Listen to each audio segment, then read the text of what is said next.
Welcome to this journey through one of the most disturbing cases recorded in the history of Maryland. Before we begin, I invite you to leave in the comments where you're watching from and the exact time at which you're listening to this narration. We're interested in knowing to what places and at what times of the day or night these documented accounts reach.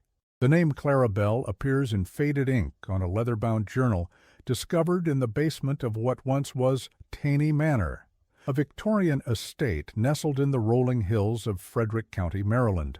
The journal dates back to 1904, a time when the Gilded Age was ending and America was transforming. But within the walls of Taney Manor, time seemed to stand still, trapped in the amber of old wealth and older secrets. The journal was found in 1962 by a contractor renovating the property after it had stood abandoned for nearly 4 decades. What makes this discovery particularly troubling isn't just the content of the writings, but the fact that, according to all official records of Frederick County, there never was a Clara Bell associated with Taney Manor or the prestigious Taney family.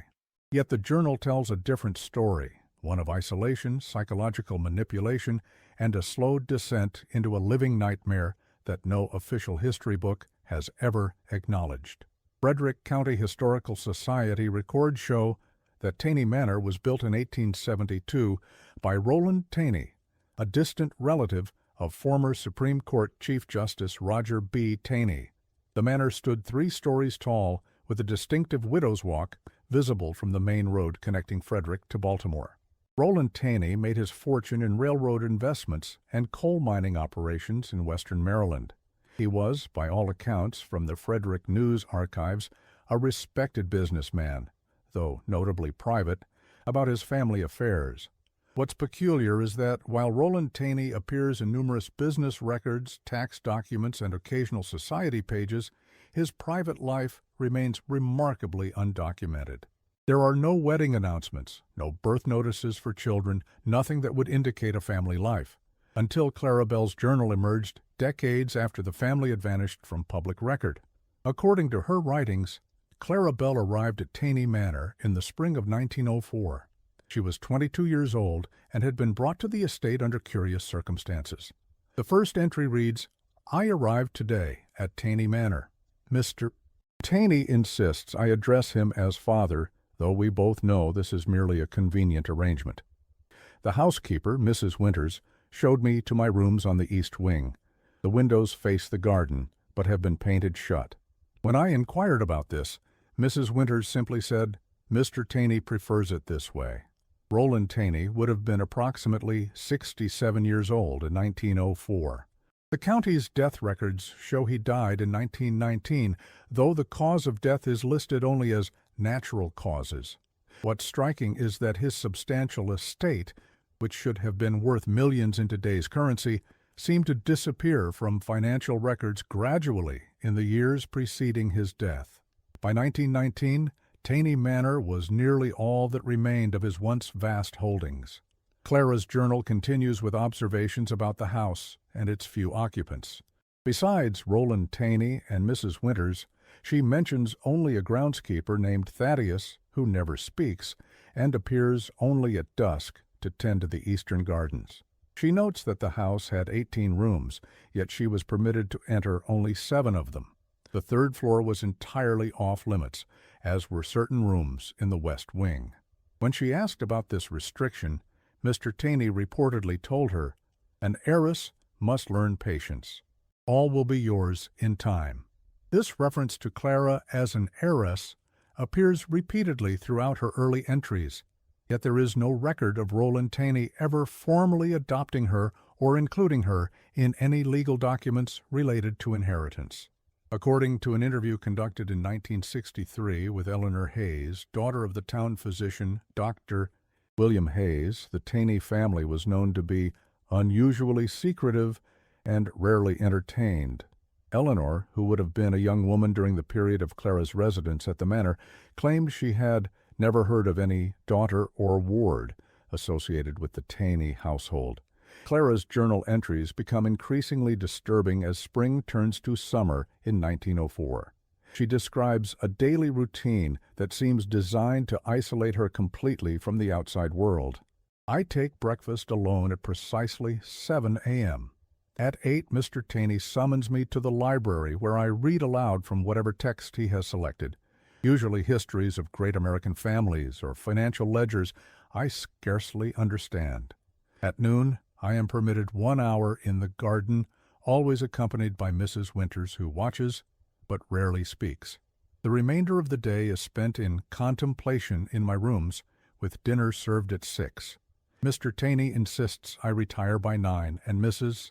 Winters locks my door from the outside. The psychological manipulation becomes evident in entries from late summer. Clara writes, Mr. Taney has informed me that I spoke rudely to Mrs. Winters yesterday and demanded an apology. I have no recollection of any such incident, but he was so convinced that I began to doubt my own memory. I apologized profusely. He seemed pleased by my confusion. On August 17, 1904, she describes her first punishment for an alleged transgression. 3 days confined to my room for asking about the telegram that arrived yesterday. Mr. Taney was most displeased that I noticed the delivery.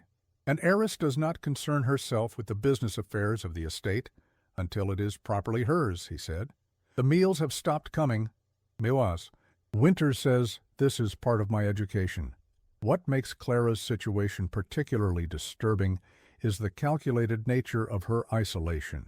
According to her journal, Roland Taney systematically controlled her perception of the outside world. Newspapers delivered to the manor were carefully edited, articles cut out or blacked over before she was allowed to read them. Letters she wrote were posted by Mrs. Winters but apparently never reached their destinations, as she notes repeatedly that she received no replies from former acquaintances. By autumn of 1904, Clara had begun to document strange occurrences in the house. She describes footsteps in the west wing late at night, and voices in conversation, though I cannot make out the words. Most troubling is her description of someone watching from the third-floor window when she took her supervised walks in the garden. According to her writing, when she mentioned this to Mrs. Winters, the housekeeper replied only, "There is no one on the third floor. Perhaps your imagination is too active. Mr. Taney will be disappointed to hear of it." The question of why Roland Taney brought Clara to the manor remains central to this disturbing case. Her early journal entries suggest she came from modest circumstances and that the arrangement was presented to her as an opportunity for social advancement. She occasionally refers to the agreement, but never explicitly states its terms. By December 1904, however, she begins to suspect her role might be more complicated than she initially believed. Mr. Taney had a visitor today, the first I've witnessed since my arrival, a Dr. Ambrose from Baltimore. They spoke in the study for hours, door closed. Later, Mrs. Winters prepared the blue room, though no one stayed the night. I overheard Dr. Ambrose, as he was leaving, telling Mr. Taney, "She appears suitable, though final confirmation will require additional observation." They noticed me in the hallway and fell silent immediately. Mr. Taney's eyes held something I hadn't seen before, calculation, perhaps even fear. The Frederick County Medical Society records from this period list a doctor, Edward Ambrose, as a practicing physician specializing in nervous disorders and conditions of the mind. His connection to Roland Taney remains unclear, though bank records from First National Bank of Maryland show several substantial payments from Taney to Ambrose between 1904 and 1906. Clara's journal entries for early 1905 suggest a shift in her status at Taney Manor. She describes being measured for new clothes, having her photograph taken from several angles, and being questioned extensively by Roland Taney about her family history, particularly regarding illnesses or peculiarities of character. She writes, "I begin to feel like a prized mare being readied for auction, though to what purpose I cannot fathom." In February 1905, she makes a disturbing discovery. While Mrs. Winters was occupied with deliveries at the kitchen entrance, Clara managed to access Roland Taney's study while he was away on business in Baltimore. There she found correspondence that suggested her presence at Taney Manor was somehow connected to the mysterious third floor. I found letters between Mr. Taney and Dr. Ambrose dating back 2 years before my arrival. They discuss securing a suitable replacement and ensuring continuity of care. Most alarming was a document bearing what appears to be my signature, though I have no memory of signing such a paper.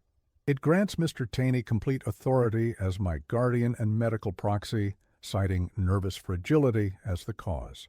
There was a similar document for someone named Elizabeth, dated 1897.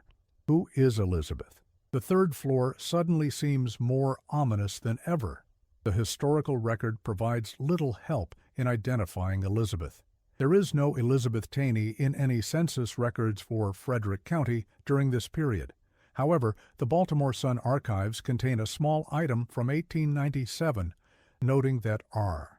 Taney, the railroad magnate, has taken his niece, Miss E., into his household following the unfortunate passing of her parents. No further mentions of this niece appear in subsequent news articles. By spring 1905, Clara's journal entries show increasing paranoia, though given the circumstances, her fears appear well-founded. She describes hearing sounds from behind the walls, finding her possessions rearranged when she returned to her room, and noticing pages missing from her journal. Most disturbing is her account of waking one night to find Mrs. Winters standing silently at the foot of her bed, simply watching her sleep. When confronted the next morning, Mrs. Winters denied ever entering her room. The journal also contains detailed descriptions of Taney Manor itself, which Clara began documenting as if creating a map in her mind. The east wing, where her room was located, contained 5 bedrooms, though she occupied only 1. The others remained furnished but unused, with sheets covering the furniture. The main portion of the house held the formal dining room, library, Mr. Taney's study, and a parlor that was never used during her time there. The west wing, partially off-limits to her, contained what she believed to be Mr. Taney's private quarters, additional guest rooms, and at least one room whose purpose she couldn't determine from the brief glimpses she managed during her increasingly frequent unauthorized explorations of the house. In a particularly revealing entry from April 1905, Clara writes, "Today I discovered something peculiar about the architecture of Taney Manor. From the outside, there appears to be a room between Mr. Taney's study and the library, yet inside there is no door, no access. The walls show no sign of a sealed entrance.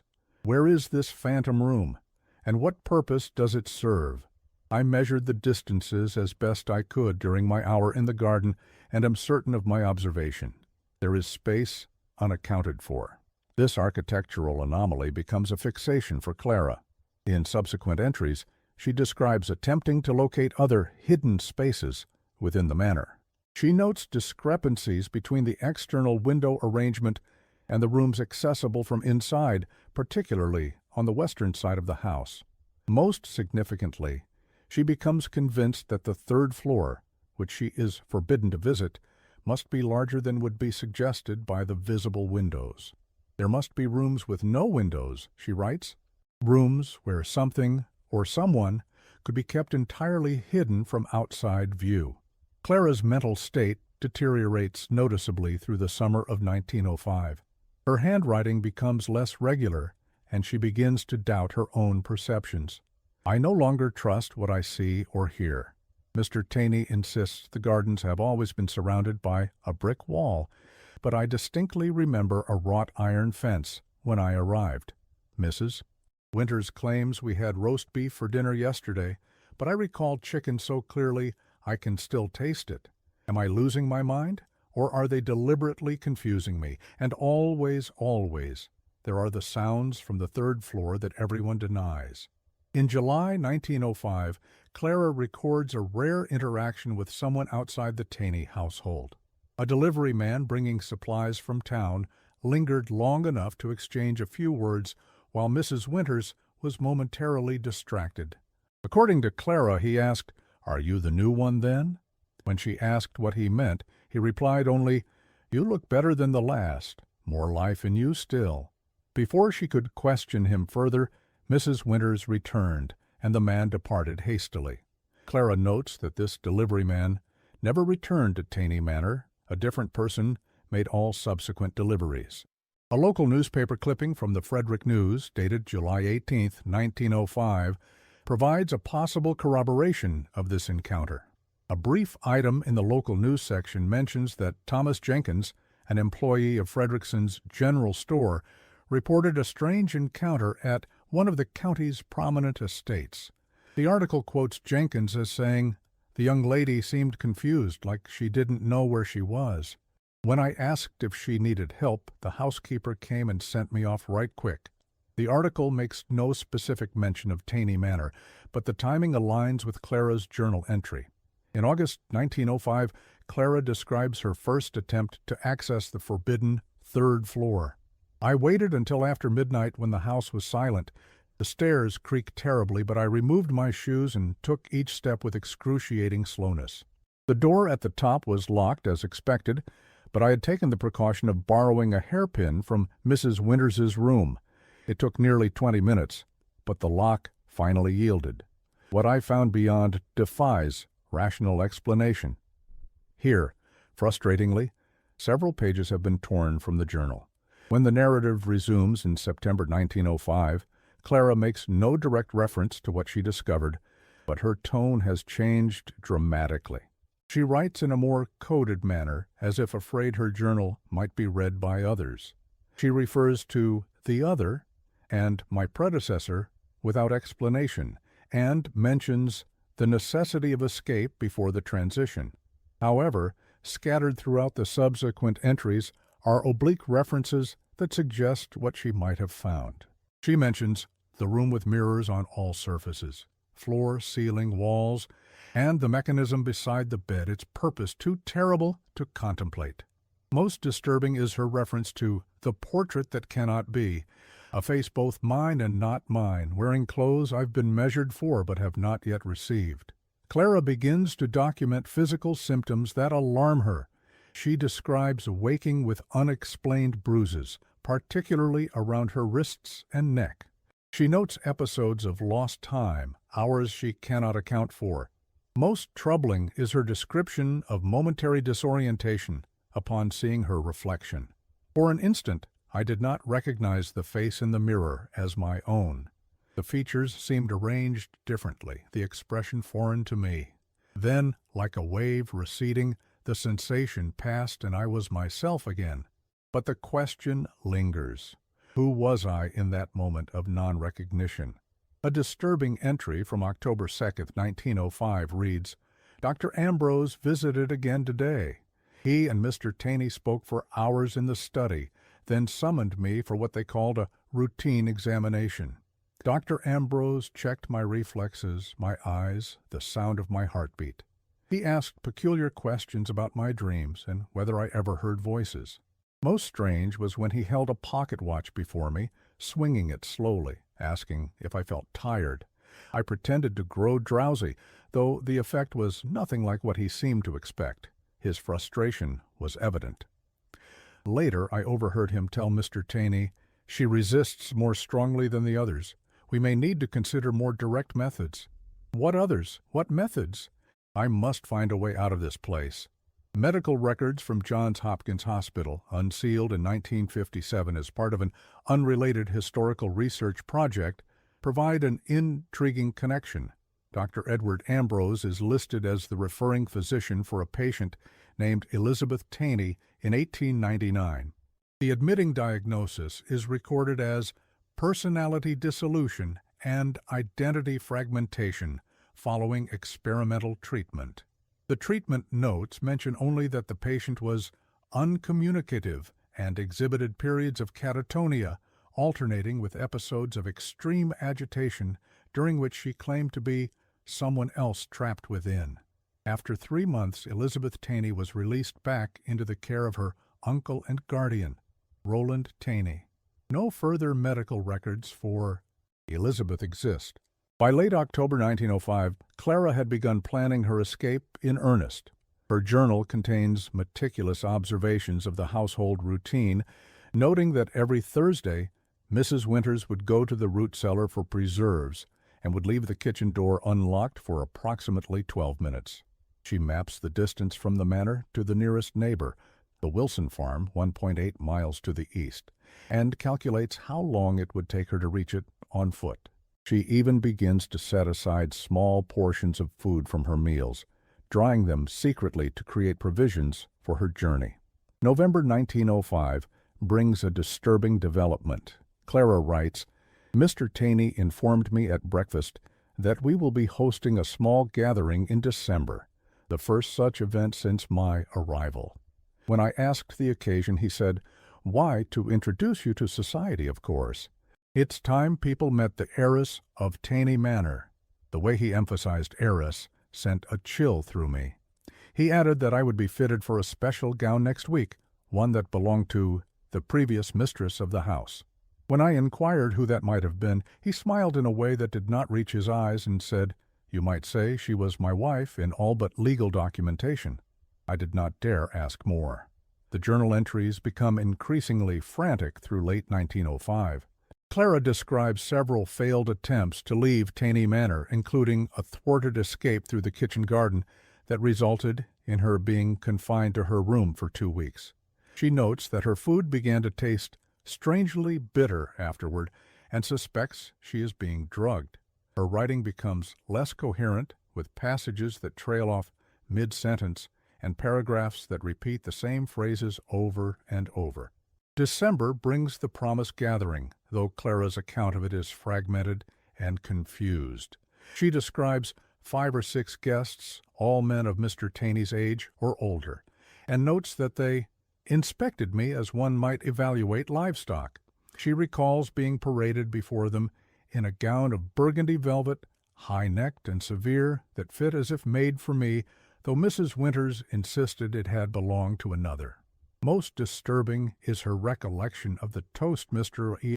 Taney proposed, to successful continuation and the preservation of that which is most precious.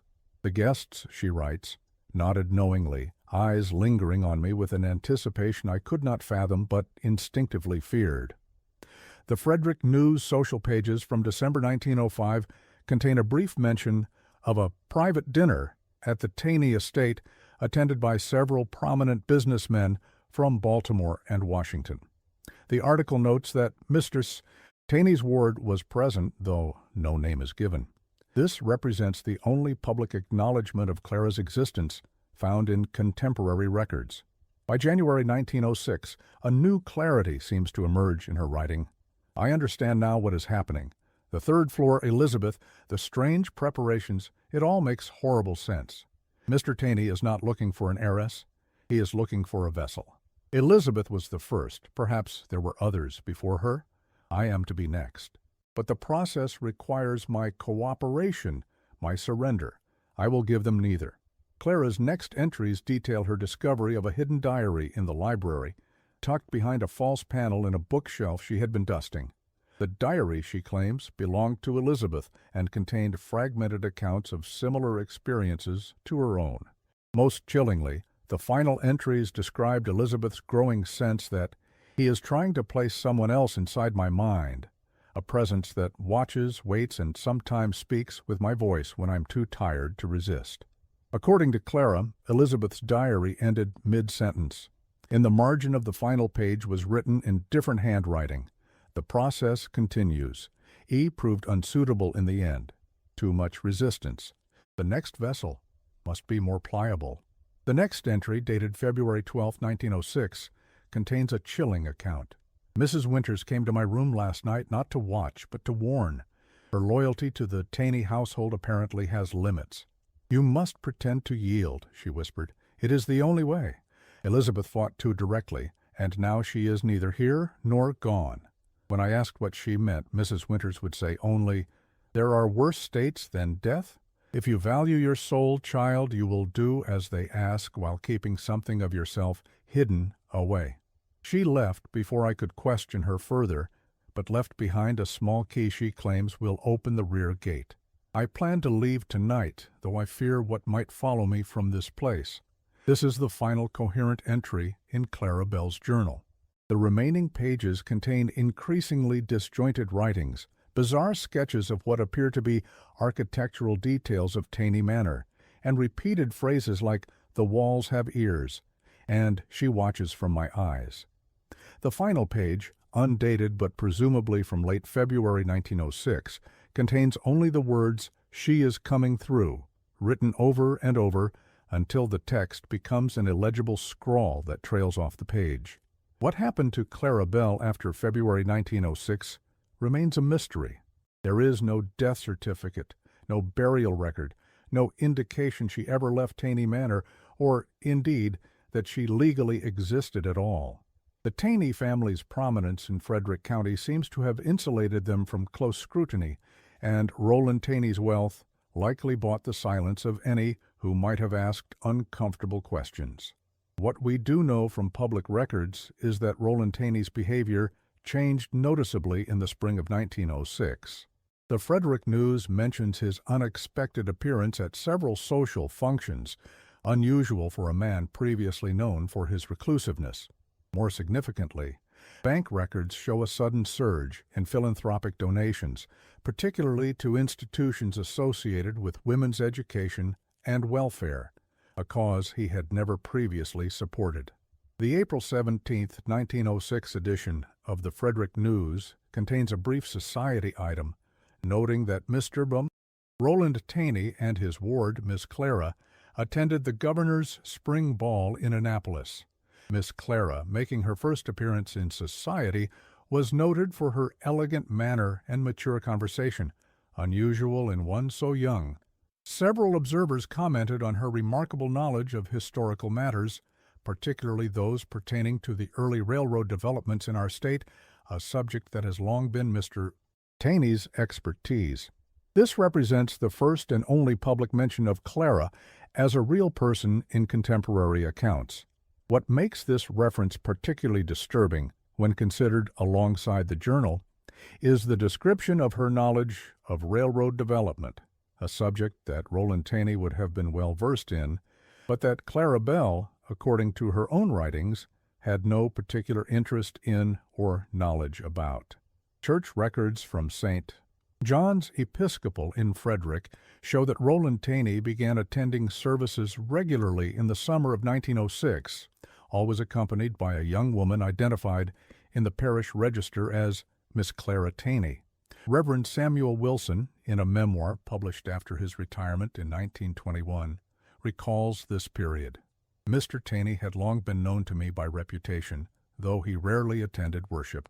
His sudden devotion to church life in his later years was a welcome, if unexpected, change. The young woman who accompanied him, his ward or possibly distant relation, struck me as unusual in her demeanor. She possessed the mannerisms and speech patterns of a much older woman, and at times seemed to regard the congregation with a sense of familiarity that her short residence in our community would not explain. Most peculiar was her handwriting in the guest book, which changed noticeably over the months of her attendance, beginning with a youthful, somewhat unsteady script, and evolving into an elegant, measured hand nearly identical to Mr. Taney's own. Mrs. Winters disappears from the historical record after 1906.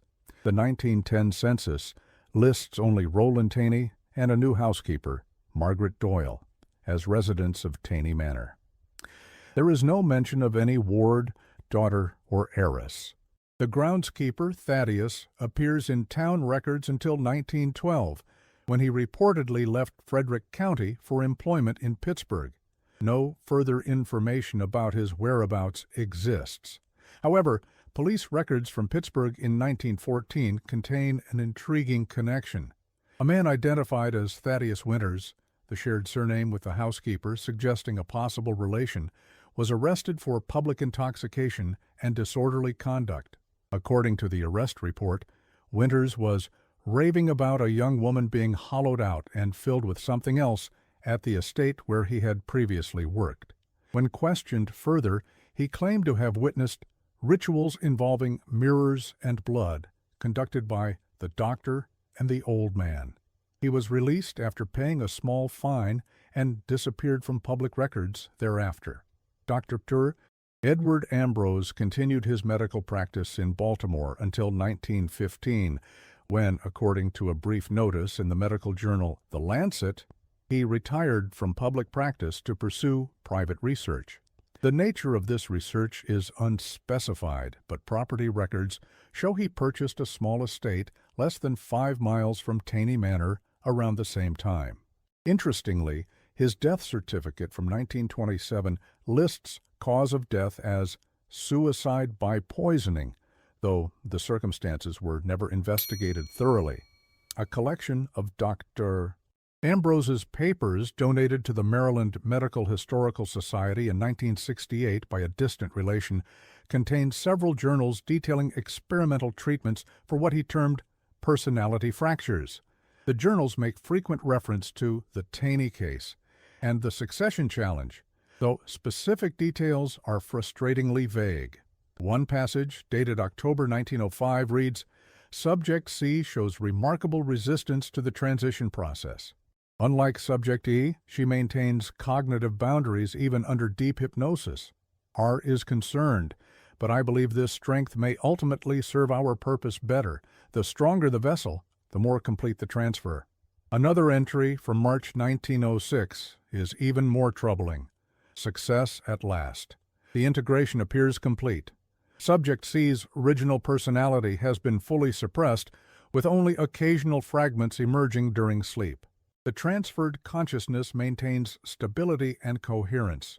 R is pleased, though I have cautioned him that vigilance will be required in the early stages. The true test will come with public interactions."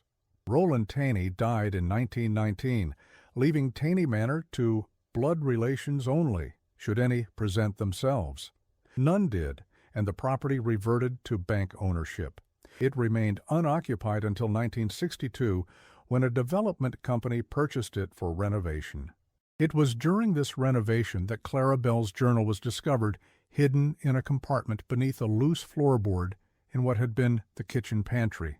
The developer, Martin Collins, reportedly became obsessed with Clara's story after reading the journal. According to his business partner, William Stein, interviewed in 1968, Collins began spending nights at the manor, convinced he could hear movements on the upper floors. Collins abandoned the renovation project after just 3 months and sold his interest in the development company. According to Stein, before leaving Frederick County altogether, Collins confided, "Something is still there, still waiting. It watched me through the mirrors. Sometimes I could almost see her face instead of mine." In a disturbing parallel to Clara's experiences, Collins's mental state deteriorated rapidly after his time at Taney Manor. He was admitted to Shepherd Pratt Hospital in Baltimore in early 1963 with symptoms of extreme paranoia and identity dissociation. His medical records, partially unsealed in a 1967 court case, show he repeatedly told doctors, "I'm becoming her. She's coming through." Collins died in the hospital in 1965, the official cause listed as heart failure, though a nurse's note in his file mentions unexplained bruising around the throat discovered post-mortem.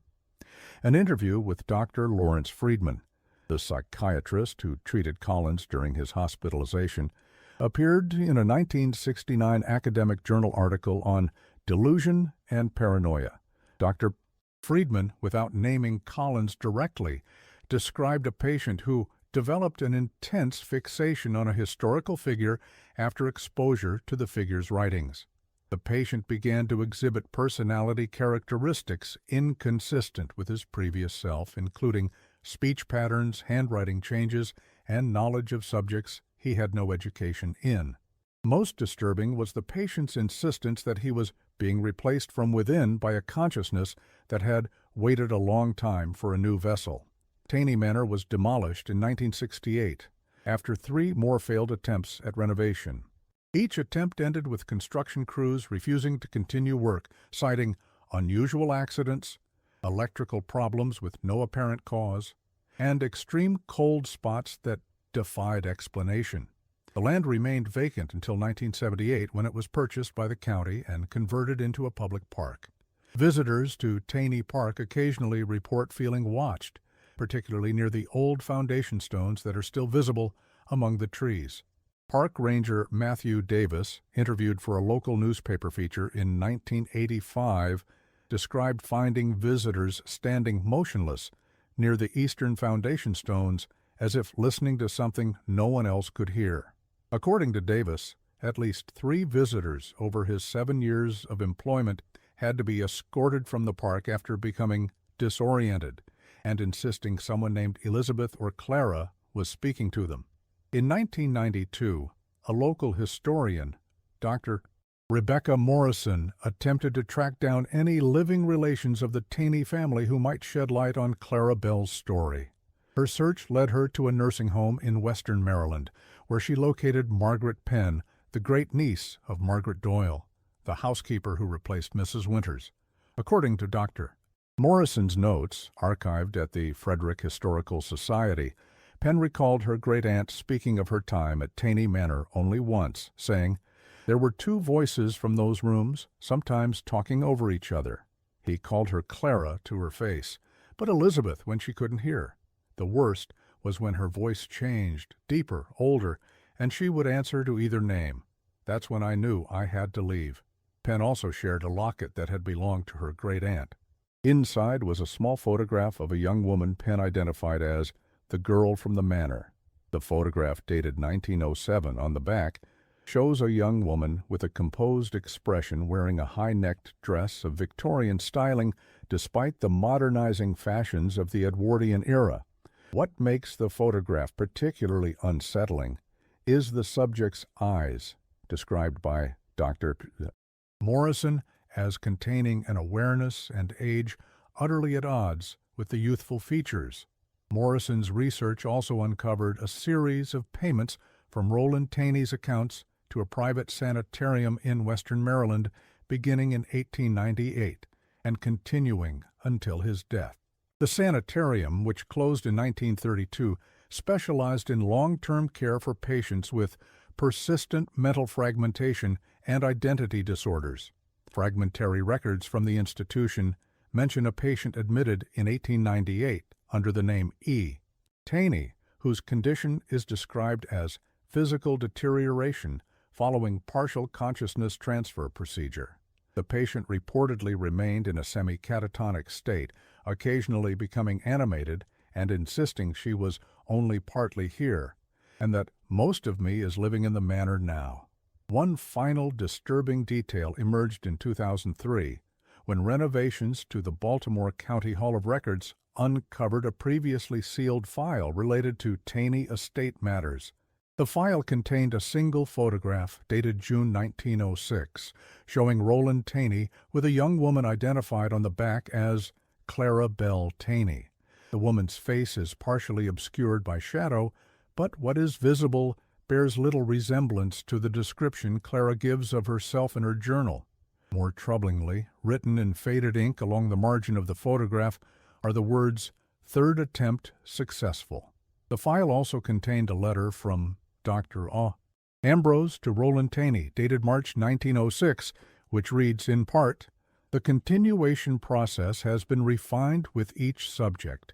Elizabeth represented our first attempt and, while partially successful, resulted in unfortunate fragmentation. The second subject, whose name has been redacted, rejected the process entirely, with catastrophic results for both consciousnesses involved. Clara, however, presents our most promising case. The transfer appears complete, with minimal loss of the original personality matrix. Your consciousness now resides primarily within the new vessel, though I must caution that some element of the original inhabitant may remain dormant. Continued vigilance and reinforcement sessions are advised." This letter, if genuine, suggests a horrifying possibility: that Roland Taney was not merely manipulating Clara Bell for unknown purposes, but was actually attempting to transfer his own consciousness into her body, a pseudo-scientific form of immortality achieved through the displacement of another's selfhood. The reference to "your consciousness" now resides primarily within the new vessel implies that by March 1906, the Clara Bell who wrote the journal had been largely supplanted by Roland Taney's consciousness inhabiting her physical form. This theory would explain the sudden change in Clara's public behavior after February 1906. Her unexpected knowledge of railroads, her mature conversation, her handwriting becoming identical to Taney's, and her increased public appearances with the elderly Roland Taney, who may have been preparing the public to accept Clara as his legitimate heir and continuation.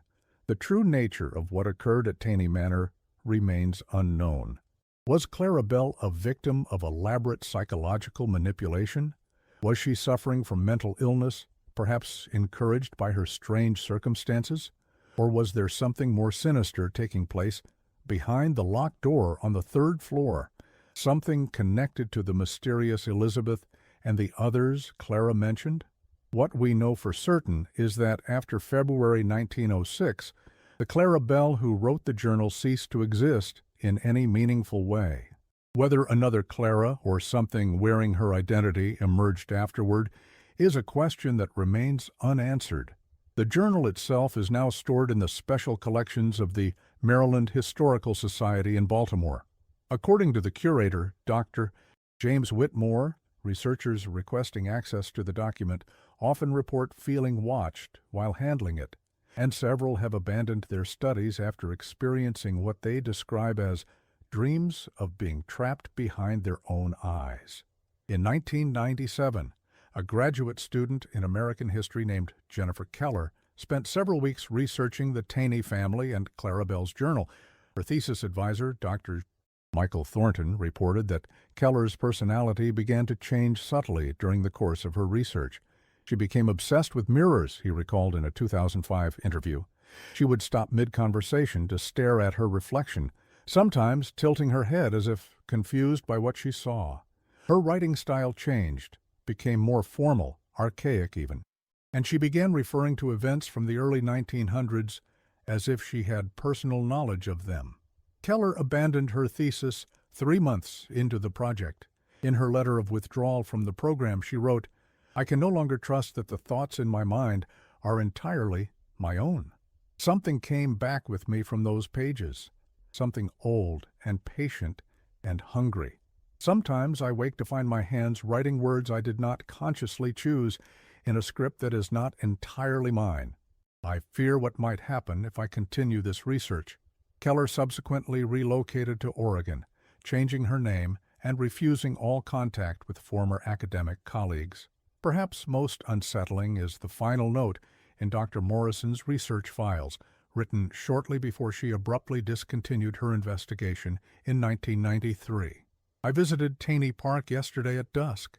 Standing on the foundation stones of what would have been the east wing, I felt a sudden overwhelming urge to look up. The third floor would have been directly above. For a moment, a brief, terrible moment, I thought I saw windows that shouldn't exist, and behind them, a pale face watching.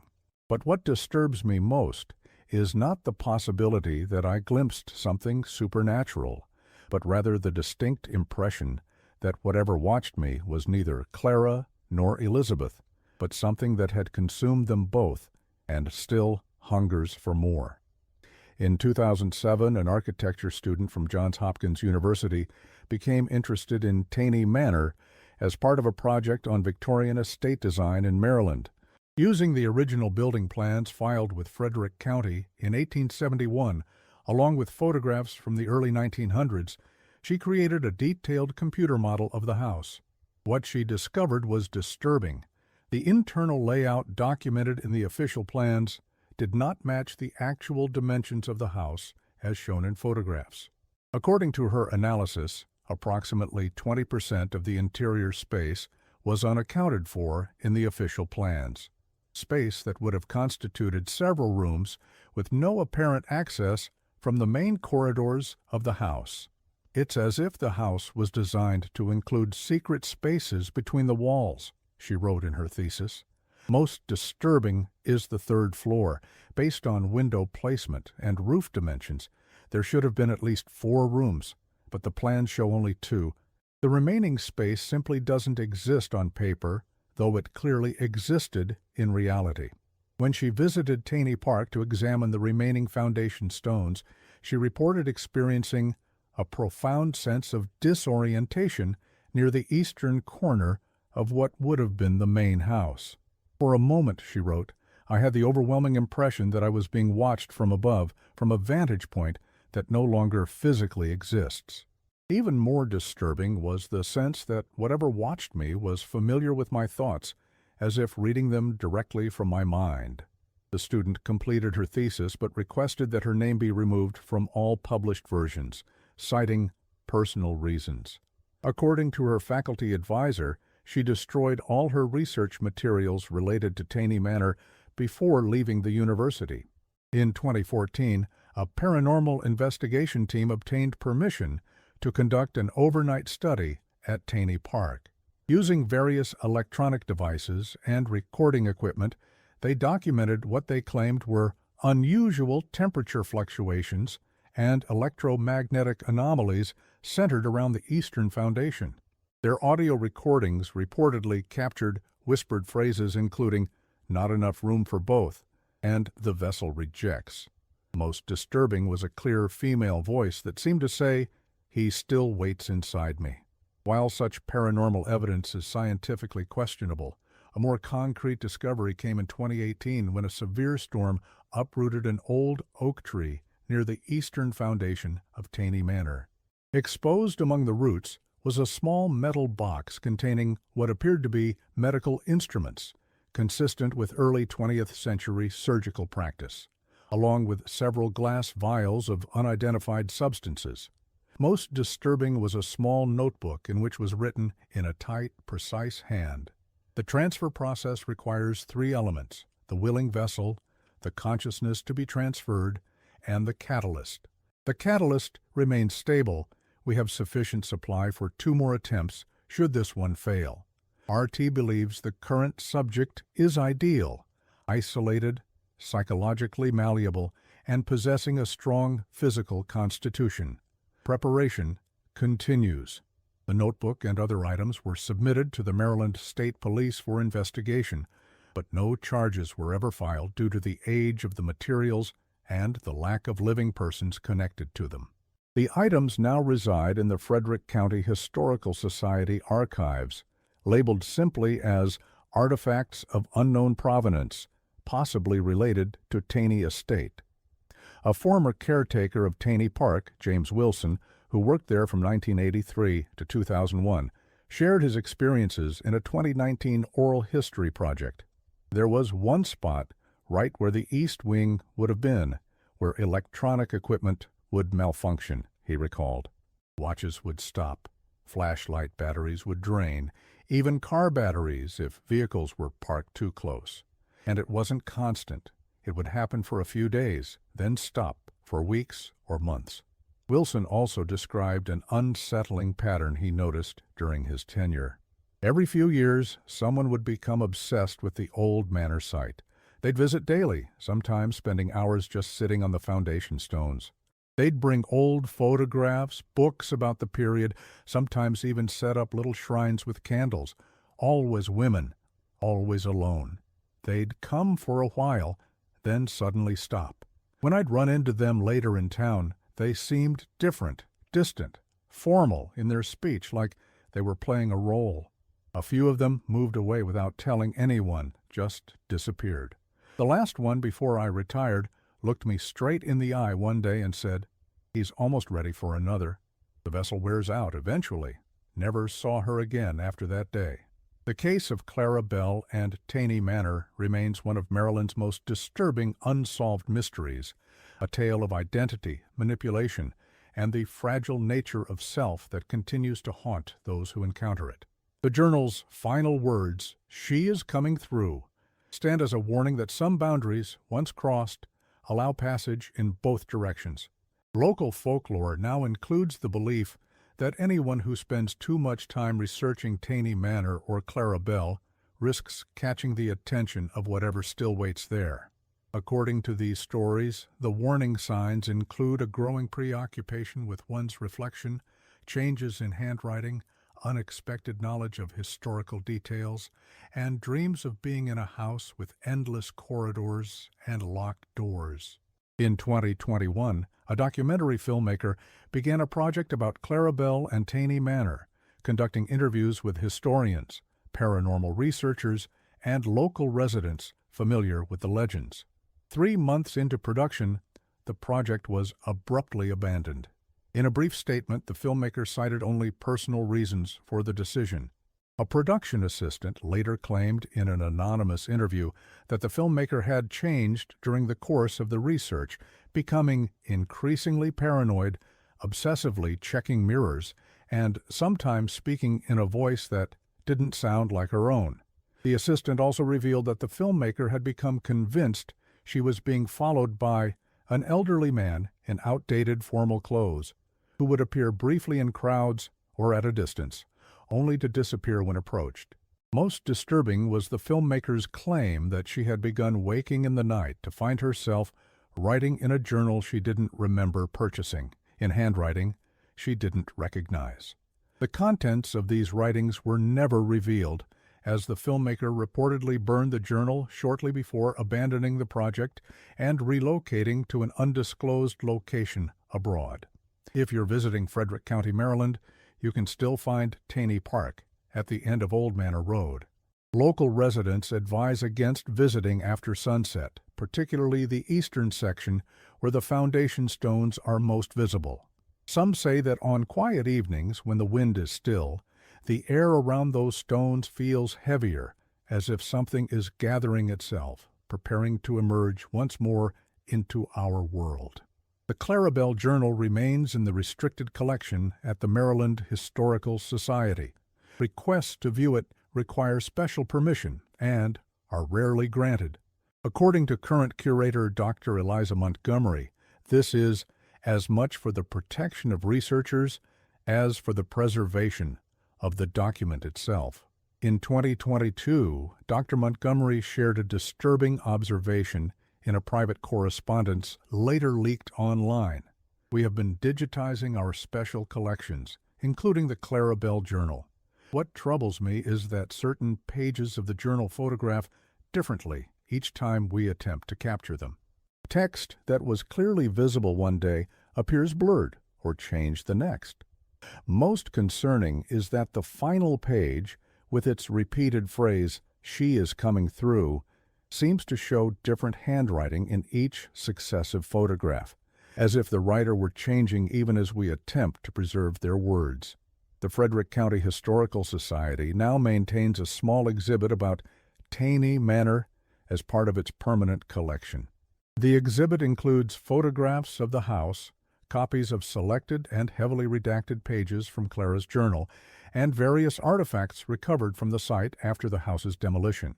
Visitors often report that the temperature near this exhibit is noticeably colder than the surrounding area, and several have claimed to catch glimpses of their reflections in the glass display cases, showing someone else looking back just for a moment. As for Roland Taney's grave in Mount Olivet Cemetery, groundskeepers report that despite no living relatives, fresh flowers occasionally appear on the weathered stone. They are always the same, white lilies arranged in a precise circle. When asked about this phenomenon, the head groundskeeper, Thomas Reed, merely shrugs and says, "Some debts never expire. Some promises must be kept forever."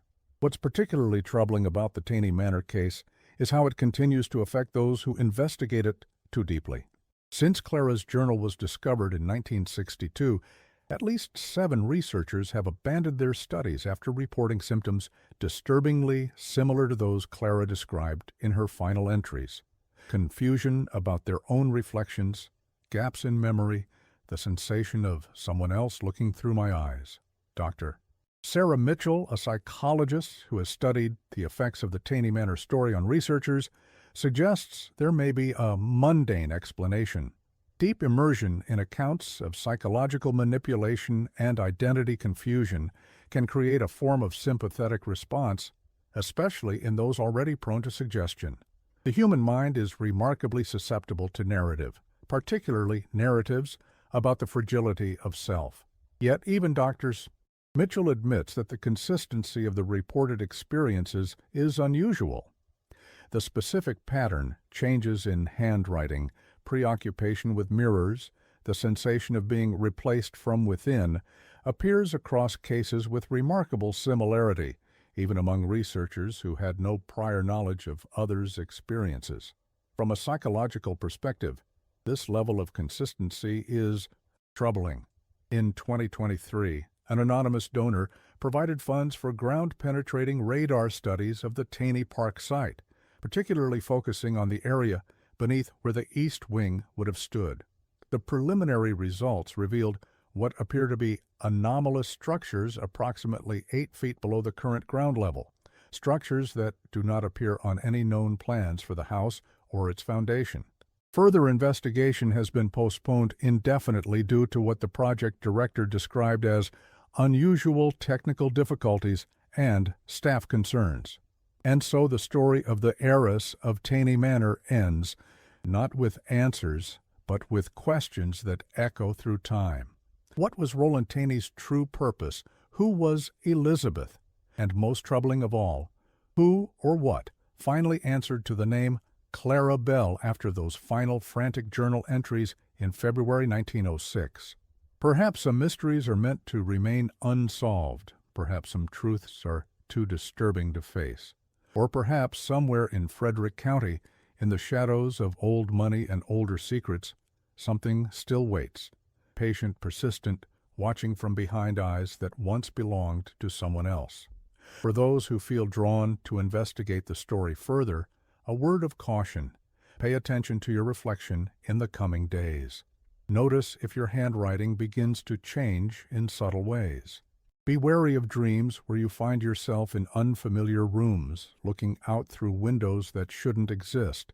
And most importantly, if you ever find yourself writing words you don't remember choosing in a hand that seems not quite your own, step away. Close the books. Let the mystery rest. Because some questions, once asked, open doors that were never meant to be opened. Some stories, once heard, cannot be unheard. And some presences once invited into your awareness may never truly leave. As Clara Bell wrote in her final coherent entry, I understand now that knowledge itself can be a vessel. The mere act of learning his secrets creates a connection, a pathway. Even now, as I write these words, I sense him watching through my eyes, waiting for the moment when my guard falters and the door between us opens completely. Perhaps the most merciful thing would be to let Clara Bell's story fade into obscurity, to allow whatever still lingers at the site of Taney Manor to weaken through neglect and forgetting. But human curiosity is a powerful force, and as long as the journal exists, as long as the foundation stones remain visible among the trees of Taney Park, someone will always be drawn to investigate, and something will always be waiting, watching through the years, patient and hungry for a new vessel